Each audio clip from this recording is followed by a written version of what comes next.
Tonight on NAIT NewsWatch. It was Pride Week here at NAIT. It's kind of affirming to know that there are other people who they can talk to, other people they can really be themselves with.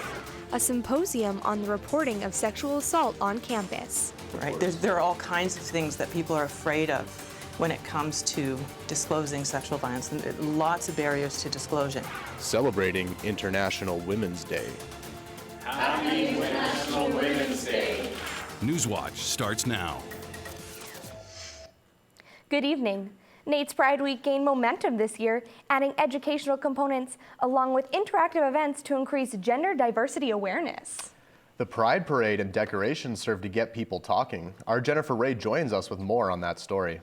Last week, this hall was full of people and color discussing LGBTQ2 and celebrating diversity in our community. How far in here are we on?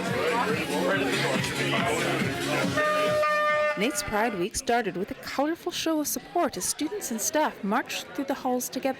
The mental health of students impacts their ability to learn. NAIT's therapy dog, Flynn, was in on the action supporting students. What a mood changer. So Pride Week is meant to speak to such fundamentals as acceptance and creating a safe space for all students. So NAIT believes that every student deserves to feel safe and supported here on campus. Sometimes we need to identify how we can specifically address and serve different portions of our population. Staff and students showed their support this week in a variety of ways, by decorating offices and with an out-of-the-closet clothing swap. We really wanted this event to be all about expression, and we really feel that clothing is a great way for people to express themselves. So we've been taking donations all week, mainly from staff, and we've just set up here in the middle of Cat Main Street. The clothing swap is new this year, expanding on such events as the panel discussions and coloring opportunities that have sparked conversations and understanding. But Pride doesn't stop. We'll be continuing the conversations. We'll be continuing to celebrate diversity and safety in our community. Back to you guys. Thanks, Jennifer. That's our Jennifer Ray reporting from the South Lobby. You're watching NAIT NewsWatch. Representatives from all 26 post-secondary institutions in Alberta will convene at the University of Alberta to try and improve the system of reporting sexual assaults on campus. Most people who experience sexual violence don't actually want us to proceed with a complaint, an investigation. So officials say there are many more cases that go unreported, with victims only sharing their experience of assault with a friend or another trusted person. Right. There are all kinds of things that people are afraid of when it comes to disclosing sexual violence, and lots of barriers to disclosing. So what we want to do is tear down those barriers, and we would love to see higher numbers. It sounds kind of contradictory, but we think a higher number of disclosures and complaints is a good news story, because that means people are being helped. The symposium will be taking place on March 30th and 31st at the Lister Conference Center. NAIT received a financial gift this week from Scotiabank. That's why I'm so excited to announce that Scotiabank is donating $406,000 to NAIT. The money will go towards campus expansion, student scholarships, and the International Student Center. The announcement was made in NAIT's bank simulation room and has some business students, including NAIT's president, John Perozic, excited. So we don't know where the things came from, but we see things like this classroom and the instruction and the different features that we get to experience as business students, and it's always awesome. In recognition of the donation, NAIT's Banking and Stock Trading Lab has been renamed the Scotiabank Banking and Stock Trading Laboratory. The Alberta government is offering more financial support for out-of-work apprentices hit hard by the tough economy. The provincial government is investing $1 million into the Apprentice Training Award. The award provides $1,000 to the unemployed apprentices looking to return to school to upgrade their training. Even though we are seeing some green shoots in the economy, not everybody is back to work. Apprentices from electrical, welding, and heavy equipment trades in particular continue to face significant hurdles. Hurdles in finding an employer, and hurdles in finding work in their trade and covering the cost of their technical training. This financial support is essential to helping me to achieve my career goals, and to helping other apprentices who are in the same boat as me. In order to be eligible for the award, apprentices must be out of work for 30 days and can apply for funding through their My Trade Secrets account. Some industries may be facing troubles in this tough economy, but craft beer certainly isn't one of them. You know, we've had this in wine for so long, right? We've got sommeliers, and I'm just waiting to hear what happens there. You know, what happens when beer becomes that level? Are we going to have people specially trained to go out and help people pick their beers with dinner, right? Ron Massey, the co-owner of Critical Mass Brewing in St. Albert, is excited for the seemingly endless potential to grow as a craft brewer. Basically, what we've done is we've done the research and said, well, you know what we need, especially in this area, is you know, craft beer. You know, we'd love to brew, and hopefully this section right behind us will turn into that, you know, within the next year or so. According to the Alberta Small Brewers Association, there are 20 pubs or breweries expected to open in the province in 2017. It was International Women's Day on Wednesday, and to celebrate, the government of Alberta gave a large donation to help female entrepreneurs. We are providing Alberta women entrepreneurs with more than $100,000 in funding to support women entrepreneurs in our province. This funding will be used to support the Peer Spark program, a program that helps women access the resources needed to grow their business. I am thrilled to share that in Alberta, women are not only closing but surpassing the gender gap in entrepreneurship. AWE is a proud supporter of female business leaders, and this grant will help us get closer to achieving our goal of gender parity. According to a 2014 ATB financial report, approximately 38% of small and medium businesses in Alberta are run or owned by women. Fort Edmonton Park is getting a $47.8 million expansion. So we have 5 elements on this expansion that we're doing at Fort Edmonton. The expansion will include a new front entryway, an expansion to the 1920s Midway, an expansion to the Hotel Selkirk, and an Indigenous peoples experience. And it is going to showcase Edmonton's Indigenous history, the First Nations and Métis, in a fun, respectful, and engaging way. The expansion will also include a new Ferris wheel, the Green Rattler roller coaster, and many other attractions. Fort Edmonton Park is currently closed right now, but it will open back up in May. Disaster can strike at any moment without warning. Earlier this week, an interactive workshop took place to share ideas for preparing for the future events. We know that our students and young professionals need to be actively part of the conversation. There are numerous government initiatives that are in place to reduce the risk of disasters. The Sendai Framework is one of these programs, and it aims to educate the country about how to be aware of them as well as how to prevent them. There's a few things that have been done. There's some funding dollars that have been allocated to mitigation activities here across the country and here in Alberta. The Sendai Framework is currently proceeding globally and is aiming to lower the mortality rate, an average of 100,000 deaths, by the decade 2020 to 2030. An award-winning chef was here at NAIT and showed our culinary students how to sharpen their skills.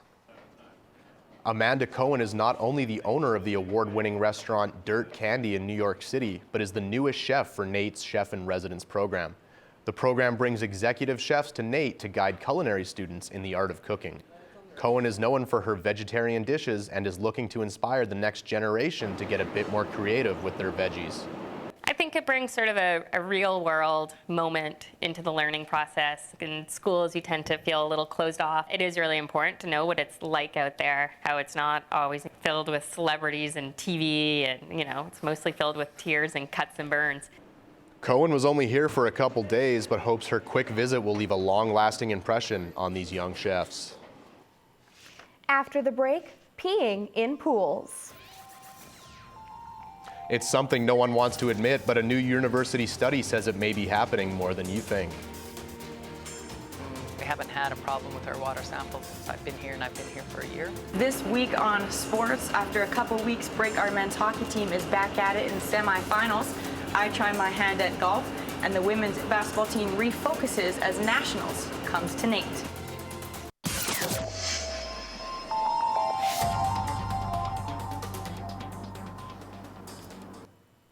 It's been some some really tricky weather out. Like the sun's still shining, but it is so cold. I know. My plan is to pretty much wear like 4 layers all the time. We're going to go over to Nick Tellifer to find out how much longer I'm going to have to do that. Well, thanks for that, guys. I do have some good news for you, though, as kind of next week it's going to be a little bit warmer. Why don't we start with Calgary right now? 60% chance of precipitation with a high of -9 and a low of -15. So not the best day. A little bit of snow, which you're probably not too excited about unless you're going to be in Jasper skiing for the weekend.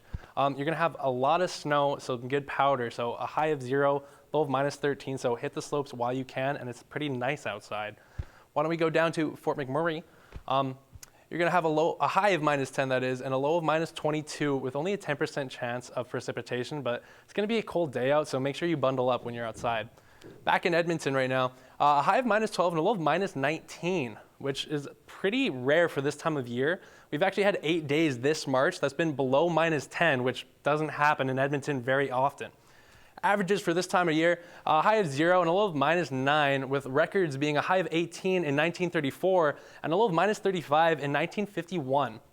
If you're looking forward to some warmer weather, though, kind of next Monday-ish, it will be around 0 with kind of going up to +5 at around Thursday. Don't forget to set those clocks forward an hour, though, this Sunday as we are getting closer and closer to spring, with the official date being March 20th. But that's all I got. Enjoy your weekend.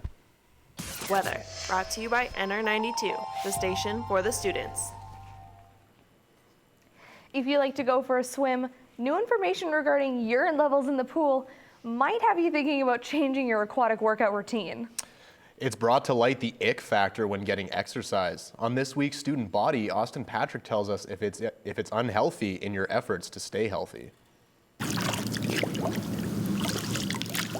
Here at NAIT, it's a common routine to check the quality of water and chlorine levels to make sure the water is safe for swimmers and other pool goers. This week, pool water quality became water cooler conversation with a new U of A study that shows abnormally high levels of an artificial sweetener, which is commonly found in urine, in tested pools. The university researchers behind this rude revelation say that the water is safe, but it's a springboard to practice good hygiene. We just really want to promote our public health message and good swimming hygiene, and that's to rinse off in provided showers before entering pools, and also to make sure to use the washroom before you enter the pool. As far as urinating in pools go, there's a simple solution to the problem.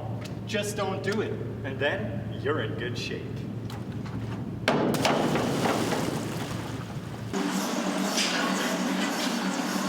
A bacteria of another kind can also lurk for your land workouts. With sweat can also come a plethora of germs, and often people can transfer bugs from close contact and not wiping down the equipment after use. Fortunately, at the NAIT gym, many are practicing hygienic habits. They're pretty clean. I could see the people that also work here, they always take the towels and change them so that it's always fresh. Not ever it's not like the same one you use throughout the whole day. It's always different. Back at the pool, disinfection is also a priority. We put in your standard disinfecting chemicals, and we have levels at which those have to be maintained so that we maintain proper disinfectant power. Lindsay Blackstock's next step in research is to focus more on disinfection byproduct formation. Austin Patrick, NAIT NewsWatch. I think they should just bring back the rumor that your urine turns a certain color in the pool. That never worked on me when I was a kid. Hey, Kira, hopefully you didn't do your end zone challenge in a pool this week. Fortunately, I didn't. I don't have any swimming this week, but we do have some super exciting things happening here at NAIT in the next week. Hosting nationals is such a unique experience for athletes. That excitement only heightens when you have a team that can actually compete. And this year's women's basketball team has been killing it with an impressive 23-1 regular season record. That was until they got to the ACAC tournament and things didn't quite go as planned. Going as the top-seeded team from the north, the Eerkes took on the 4th place in the south that happened to be the Medicine Hat Tigers. Although the Eerkes were not able to capture the ACAC title, they were looking to take their loss, learn from it, and use it as fuel for the upcoming tournament. You never want to lose, but a loss is only truly a loss if you don't learn anything from it. Unlike every other team in the country on their backside where they're just playing out to play together for the last few times, we were still playing for something. We had to prepare. Each of those games was another step in the path to be here at this national tournament. Being the underdog, it takes the pressure off, right? Like, you don't want being number one is good too, but when you come in as an underdog, you don't have to prove to anyone. It's just more you're playing it for yourself, and whatever happens, happens. The tournament starts March 17th with the 8-seeded Eerkes taking on the top contender, the Humber Hawks, here at the NAIT Gymnasium. After an incredible 11-1 start to their season, our men's basketball team battled super hard to make the playoffs after losing multiple key pieces to injury and ineligibility. Unfortunately, they were not able to advance to the national tournament after losing at the buzzer in the ACAC quarterfinal. Although the season was not what they expected, the coaches and players are proud of what they accomplished and how they finished out their final games. Our motto that second term was just to survive and advance. If we could do that, we'd be good. And we almost did. I mean, are we satisfied? No. But we are fulfilled. I think we did what we could have, the best we could have done. It meant a lot to my teammates, and everyone did whatever they could for Jordan and myself to be able to end on a good note and end up together. And we were able to bounce back mentally and physically to win those 2 games and stay together. The Eerkes graduated 2 players this year, Sebastian Cava and Jordan Brown, but maintain their confidence in being a top team again next year. If you ask any university athlete in Western Canada, they will tell you that winning a CanWest title is not easy. In fact, most athletes never win one, and some never even get the chance at a Final Four contest. But when I say that I'm talking most does not include the U of A Golden Bears.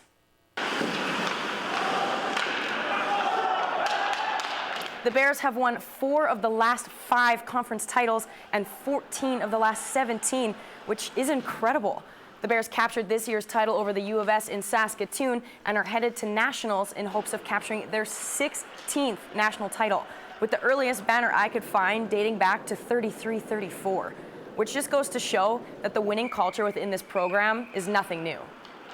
It's always about the culture, and I think that when you have a strong culture and a strong foundation, and that's what the program of excellence is built on, you're able to enlist some good people, and this year was no different. Every time I hear about maybe possibility of a new rink, it sort of makes me a little sad, a little bitter, but just because all the history that's been here. I mean, it's been here for so long, and you look around and there's hundreds of banners. That's basically why you do come to U of A, though, is to be part of the tradition of excellence that's here, right? So, but that doesn't mean winning all the time, but it does mean learning a lot of values that will help you later on in life. The Bears graduate 2 fifth-years this season, but show no signs of slowing down, with 11 rookies on the championship squad. After a few weeks off, our men's hockey team is back on the ice this weekend, taking on the Augustana Vikings in the semifinals. They hit the ice this weekend taking on the Vikings. While the Vikings battled with Red Deer last weekend, the Eerkes have been patiently waiting to get back on the ice. Although the season series between the teams ended in Eerkes' favor, the team knows it will be a physical weekend with no lack of motivation from either side. They also have an older team that's maybe been on the wrong side of a couple NAIT series the last couple years, so they're going to be extremely motivated to play us, and the teams are probably closer than ever. So it's going to be a real tight series. The last 2 weeks, there's been a lot more energy just because of playoff time, the atmosphere, and we know that we have to show up and bring our all every single day because, at the end of the day, you're not sure when your season will be done. The Eerkes are no strangers to playoff hockey, and the break has given them time to rest up and gear up for the most exciting time of the year. With the golf show happening in the city, I figured it was a good time to learn a little bit more about the game. Although I couldn't actually hit the course, I was able to track down the Golf Den for some tips on how to change my fastball swing into a golf one. So we are here today with Wade. I'm at the Golf Den, and we are going to see what he can do with my baseball swing. Not so much of a golfer, so let's see how this goes. Let's do it. Although the Golf Den offers a ton of professional courses to play, for my sake, we stayed away from Pebble Beach and kept it pretty simple. First, he worked on my stance, fixed my grip, and then let me loose. First couple of swings were okay. I whiffed a few and sliced some shots, but overall it felt pretty good. I got to practice hitting with different clubs, chipping, and even putting. That's better. After a few good hits, he got me to aim at some targets, and of course, because I'm so competitive, he had to remind me to relax and enjoy. Dude, you're hitting the ball great. Calm down. It's awesome. Overall, I learned a lot and will definitely be hitting the links this summer. That's been the Golf Den, my end zone challenge. I mean, I think he might be blowing a little bit of smoke, but I'll take it. So, No smoke, all good. thanks so much for watching. You're very welcome. Good. Was not as half as bad as I was expecting, but I think the true test will be when I actually hit a real course, and it can't really lie to me. Are you sure you have the patience for golf, Kira? Yeah, I'm not sure if I can see you going 18 holes without hitting somebody. I guess we'll find out. After the break, we'll show you how a group of volunteers are helping refugees adjust to Canada. We visited Edmonton's Snack and Study and helped children reach their creative side. So I thought we could create this environment where these kids can come and it's all for them. They can ask us questions, they can work on their English. This week in entertainment, Cirque du Soleil comes back to Edmonton.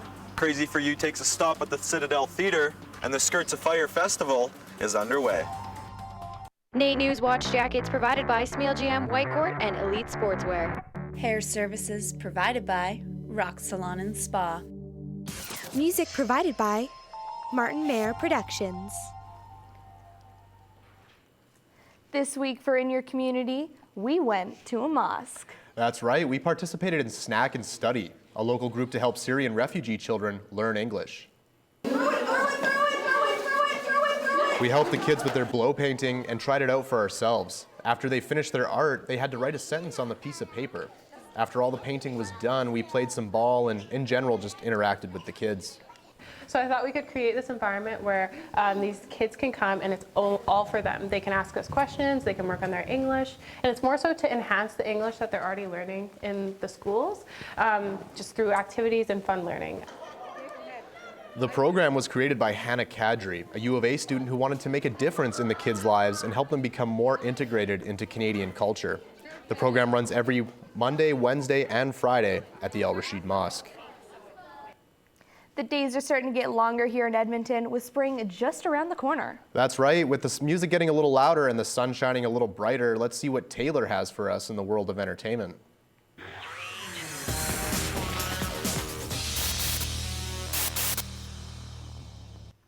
Thanks, guys. Edmonton fans can now get crazy, or should I say crazy for you.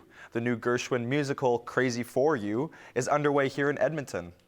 I can't be bothered now. Crazy for You, the musical, tells the story of a young New Yorker, Bobby Child, who was sent to Nevada to foreclose a theater owned by his family business. After falling in love with the postmistress, Bobby decides to produce a show to try and save the theater.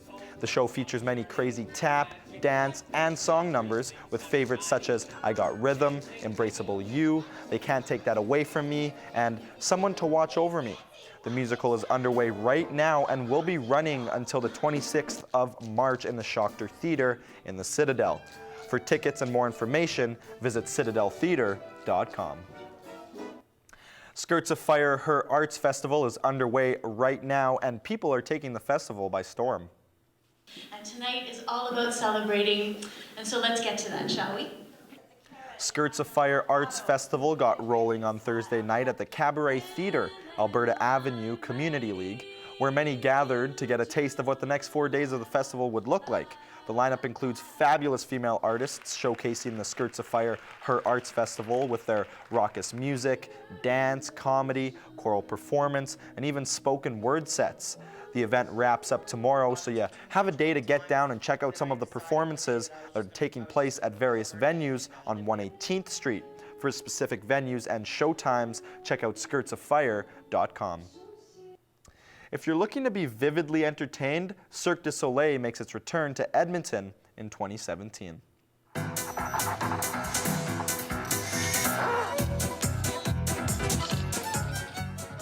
The circus is coming back to town with its most anticipated and acclaimed touring show, Curious, Cabinet of Curiosities. It will premiere under the iconic blue and yellow big top on July 20th of this year. Written and directed by Michelle Laprise, Curious is a tale in which reality and time come to a halt and the fantasy world opens up to where the audience's minds can speculate endless possibilities. The realm that's opened is set in 19th century arts, and the name of the show refers to the strangely humbled characters that call the Seeker's Cabinet of Curiosities home. Michelle Laprise, the creator of the show, says the energy of the show manifests through the characters. Captates the energy of the invisible, and that energy goes in the stage and it manifests into the bodies of the characters, the set elements and stuff. So I started to dream about...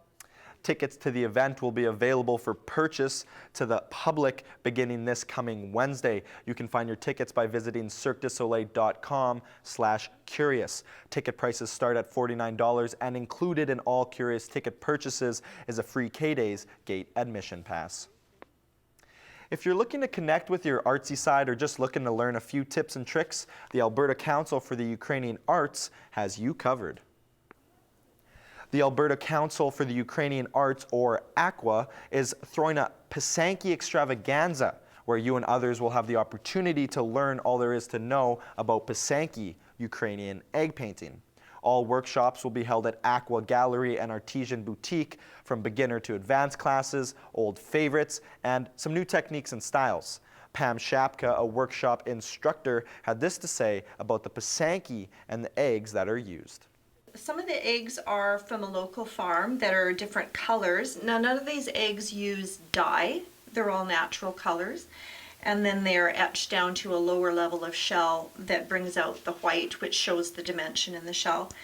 Some of these are The Ukrainian Arts Workshops started today and run until the 25th of March, and admission prices for each workshop range from $15 to $90. For more information or to register for the ACWA workshops, email info@aquarts.ca. That's all I have for this week in entertainment, so make sure to get up tomorrow and start planning your next Fun with Friends. Thanks. Earlier this week, entrepreneurs from around the city gathered to share their ideas. We're so excited to start the second annual AWSN Speaker Series. Woo! Networking, pitching, and selling were the themes of the night, as many gathered to share their thoughts and experiences with the business world. The event was hosted by Wiser, MentorUp, and the Alberta Women's Science Network. New entrepreneurs were encouraged to ask questions. The evening included a selection of time for networking and a Q&A period featuring a panel of business experts. The Ideas to Reality event will take place again next year. You know, I tell you, I'm not looking forward to waking up early on Monday. Yeah, but do not forget to spring forward your clocks. Anyway, that's it for our show. Have a good weekend, everybody. Good night, everyone.